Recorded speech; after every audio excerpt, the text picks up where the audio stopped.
And welcome to my spoiler review of Godzilla and Kong The New Empire. So, just to give you some background, with the Monsterverse, I absolutely hate the 2014 Godzilla movie. I know people love it, but I just can't enjoy a movie titled Godzilla when Godzilla isn't even in the movie until the last 20 minutes or so. But not only that, it would be interesting if the humans were interesting. But no, they kill off Bryan Cranston before the man even knows Godzilla exists. The movie is also just a black screen, and yeah, I freaking hate it. Kong Skull Island, I absolutely love. It, in my opinion, has the best characters of the MonsterVerse human-wise. Yeah, I don't know. Kong Skull Island is just a really fun movie. And yeah, I really, really enjoyed it. Then King of the Monsters, the first one I saw in cinemas, and really is what got me into Godzilla because while I did see the 2014 movie, it was ages before I saw King of the Monsters, and I didn't really remember anything. I love King of the Monsters. I know people don't really like the human story. I personally just don't care for it, but it doesn't get me angry. I love the monster action, but really, my heart lies with Godzilla vs. Kong, a movie that came out when I really needed something just to bring some happiness to my life. I loved Godzilla vs. Kong, and it just delivered in every aspect. You wanted a winner, you got a winner. You wanted multiple fights in the movie, you got many fights. You got 3 rounds, in fact. And then not only that, you wanted a team up. Oh yeah, you got that as well. God damn, I love Godzilla vs. Kong. So obviously, when the new Empire was announced, I was very, very excited, but also concerned because I saw with the first trailer with Godzilla running that this was going to be a very divisive film because I know people didn't like the way he was running. I don't really care for it, and I don't really understand why people don't like it. He ran in King of the Monsters. He ran in Zilla versus Kong. There's not really a reason for to dislike it. And as far as his design goes, I absolutely love it. The pink Godzilla I think has a great look, especially how he looks, when he's not charging up his atomic breath. The guy who designed it, Jared Chevsky, man, he did a great job. Um, and to be honest, was the best part about Godzilla in this movie. But yeah, overall, I quite enjoyed the film, although I was getting really frustrated throughout it. But I will obviously just give you my general thoughts at the end. Let's start off with the human characters, since let's be honest, no one really cares for them. Uh, Dr. Andrews, I don't particularly care for. I don't like her. I don't hate her. But well, I don't love her and I don't hate her. She's just a character who's there. The only characters who I absolutely loved were Bernie, Trapper, and Gia, which realistically that's like most of the humans. Trapper I thought was just an absolute delight to have on screen. Dan Stevens was so much fun. And yeah, him and Bernie together, I thought they were just great. Bernie, I thought was a lot funnier in this movie than in Zilla vs Kong. I don't know. Brian Tyree Henry just has this energy about him. Same with Dan Stevens. They were probably the best duo of the film. And then Gia, oh god, I love Gia. She doesn't speak, but to be honest, that's why she's my favorite human character. Is because she doesn't speak, so she can't annoy me. Of course, the actress, I forgot her name and I feel kind of bad, but of course the actress is deaf, so of course this brings more realism to her character. And yeah, Gia is just such a good character, especially her relationship with Kong, which I feel was better in Godzilla vs. Kong as opposed to this film.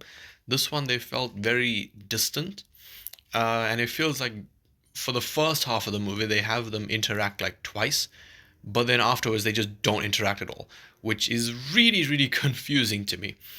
But yeah, that's basically the human characters. No Millie Bobby Brown or Kyle Chandler, which good. As far as the Titans themselves go, I'm really happy that they brought Doug back. And the thing is, I'm the only person in the cinema who would have known who Doug is. When he showed up and took Kong's, what I think they called the water dogs. When he took that carcass, I was so happy because I love Doug, even though he was only in like 2 seconds of Godzilla vs Kong. Suko, I thought was a great addition. It was great to see. him and Kong, slowly come together. Because of course Kong is fully accepting of Zuko. He's never met another ape, well, that weren't his parents, but so of course he was fully accepting of him.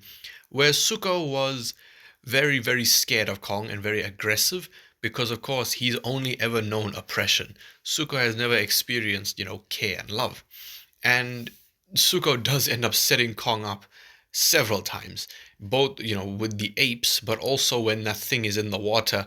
Zuko's like, oh, something's here, but I'll just pretend everything's normal and hopefully you die. So, yeah. Zuko was a really interesting character. He was quite entertaining, especially towards the end. But yeah, he was a great addition, and I hope he does come back in the next one because let's be honest, there will be a next one.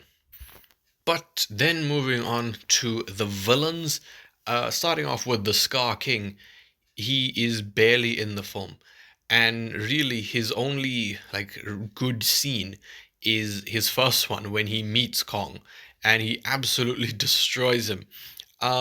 He just wasn't intimidating. Well, that's a lie. Okay, he was very crazy, and for that I actually really enjoyed it.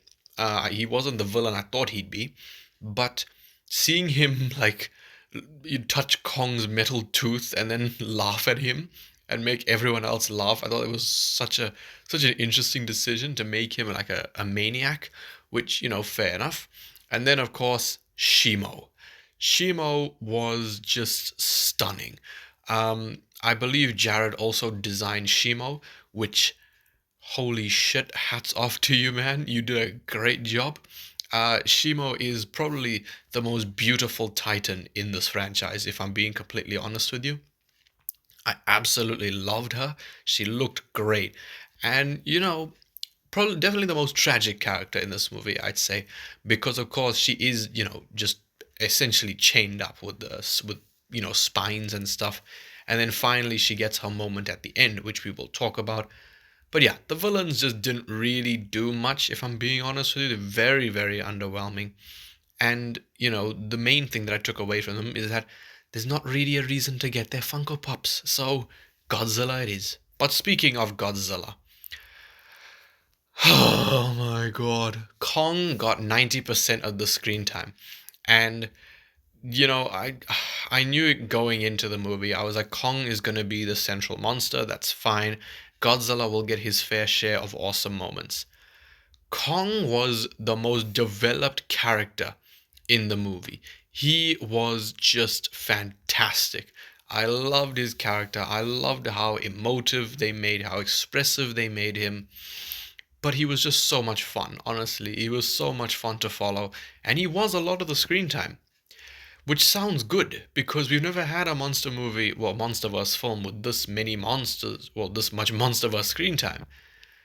But Godzilla really got the short end of the stick here.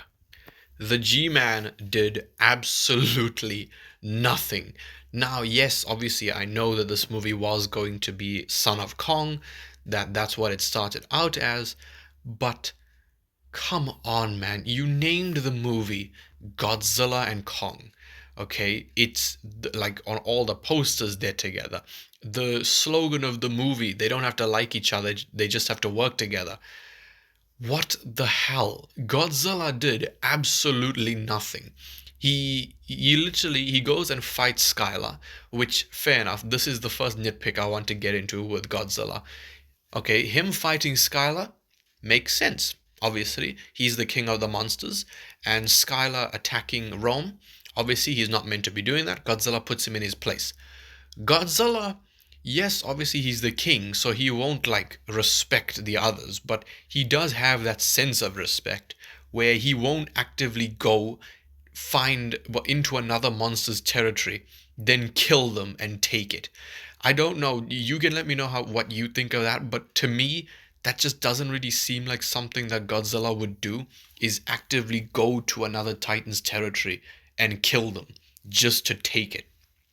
But obviously, it was for a purpose. It was for him to evolve, which that didn't even help in the movie. He didn't do anything. His atomic breath meant nothing because it didn't hit anything. But yeah, whatever. I'm getting sidetracked. But yeah, That's just something that really annoyed me. The Rome sequence was very irritating because Godzilla did a lot of gymnastics this movie. Now, I said in the beginning, I don't have a problem with Godzilla running. It's normal to me. I don't understand why people hated that. But when I see Godzilla like jumping onto a Titan, okay, literally just leaping into the air like a fucking frog and then diving off of cliffs, then we have some issues, okay? Godzilla is supposed to be this massive, massive being, okay? Yes, obviously he can run. I'm fine with that.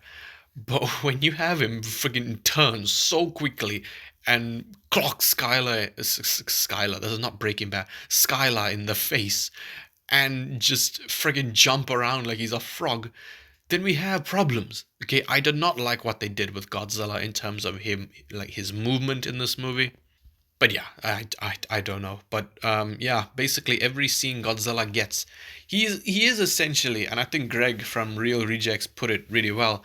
He is essentially just an extended cameo because yes, you have the Rome scene, you have the scene of him like sucking in the radiation from the nuclear power plant or whatever, and then he goes to the ice place. I can't remember if it was the Arctic or the Antarctica, and then that's all the Godzilla you get.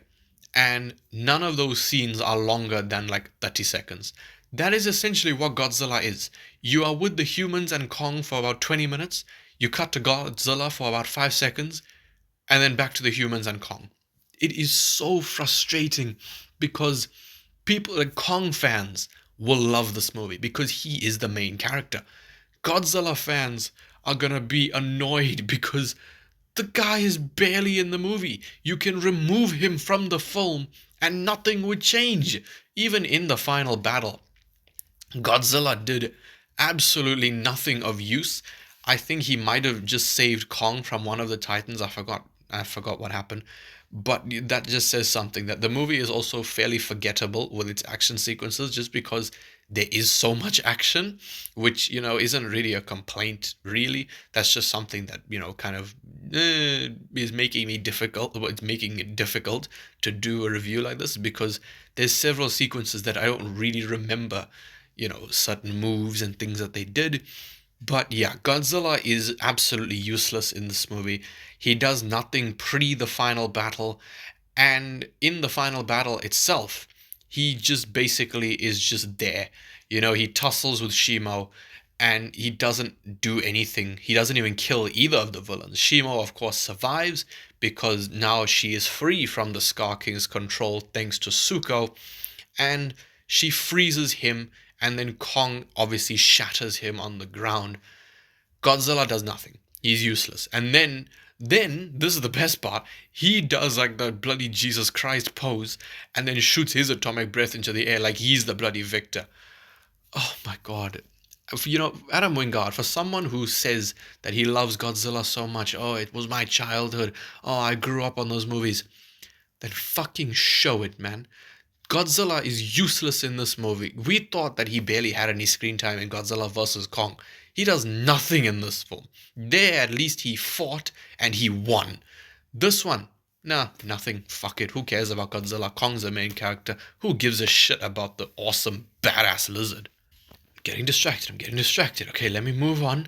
Otherwise, I will sit here for 2 hours talking about how little they did with Godzilla. But obviously, the one thing that I think excited a lot of people is Mothra coming back. I thought that it was going to be Mothra's egg because if you don't know, in the credits of Godzilla King of the Monsters, it's not a post-credit scene. It's during the credits when they show like newspaper articles and stuff. There is something that shows Mothra's egg. And of course, this is what we thought Mothra would be. We thought it would just be her egg.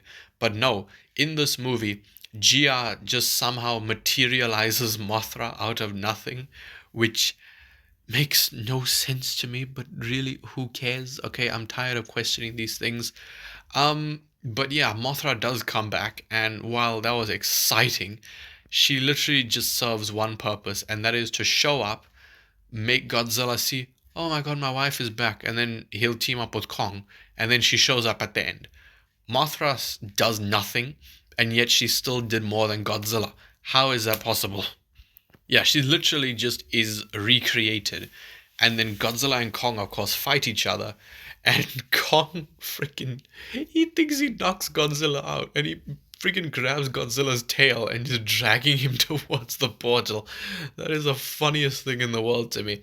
And speaking of which, the humor in this movie was also great, especially with Kong, Trapper, and Brian Tyree Henry. They all were just so funny.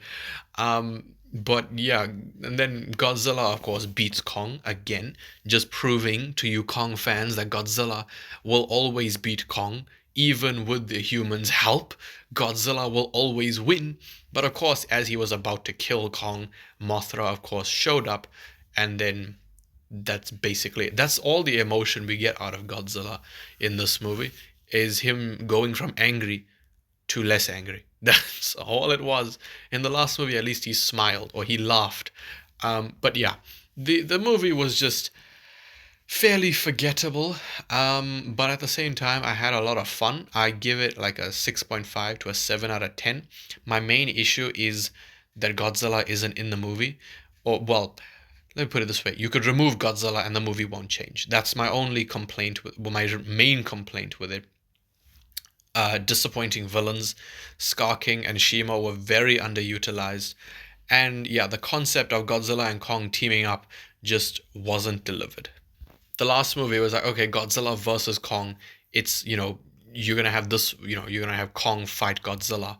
One of them will win. Very simple concept. They executed it perfectly. Godzilla and Kong teaming up, obviously, I knew it was only going to be for the final battle, but I just think that it wasn't handled very well because they didn't really team up. The only team up that we got was Kong throwing Scar King and then Godzilla whooping him with his tail.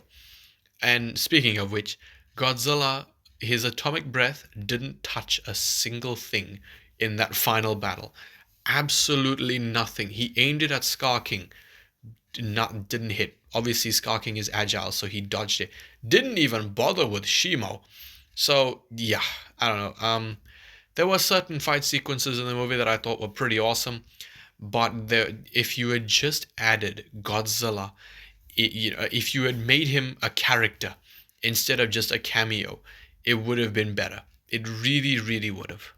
Hell, even Daredevil's cameo from Spider-Man No Way Home feels better than Godzilla's. Yeah, I feel like Godzilla is just not meant to be in the title of this movie. He doesn't deserve to be on the poster. And this is really just a Kong, like it's Kong's third film. And as far as what happens with the next movie, I don't really know. I really have no clue. But I hope that in that movie, Adam, if he returns, gives Godzilla screen time. Please make him a character, make him useful. You can't have a movie like this where if you remove one of the title characters, the movie doesn't change. You cannot have this. So, yeah, just as far as the next movie goes, I'm sure Godzilla and Kong would team up again. Mothra would, of course, join in the fight. But as far as the villain goes, I really don't know.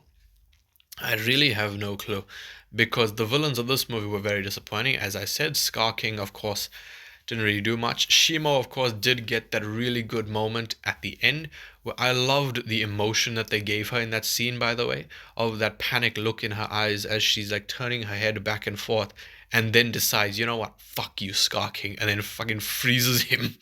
And then Kong, of course, crushes him. God damn it, man. But yeah, we do have a good lineup, and of course that's how the movie ends. Is Kong, of course, bringing Shimo and Suko back to the land of the Kongs, I guess. I don't really know what you call it. And of course him petting Shimo, like, good girl, well done. You did a good job. You're free now. But yeah, that the ending of this movie just wasn't as satisfactory as the Godzilla versus Kong one. I don't know. I don't know what it was. I really have no clue. But yeah, I know this review is mainly negative and mainly just me focusing on the whatchamacallit, like the lack of Godzilla. But I do still give it like a 6.5 to a 7 out of 10. That could drop over time, it could increase, but it's not going to increase, let's be honest. The last thing that I really have to speak about is the CGI. The CGI I thought was fantastic. And, while I didn't really have any issues with it, there was not really any shots where I looked at it and went, that CGI is terrible. There wasn't a single shot like that. But to people who weren't that happy with it, remember, we've never had this much monster screen time in this MonsterVerse before. So I would happily sacrifice the CGI quality for more monsters. And yeah, I think that pretty much wraps it up. Please let me know your thoughts in the comments section below. Do you agree with me? Do you think Godzilla should have had more screen time? Or are you a Kong fan who just doesn't really care about Godzilla? Anything and everything, please let me know in the comments. If you did enjoy this video, please leave a like, subscribe, and goodbye.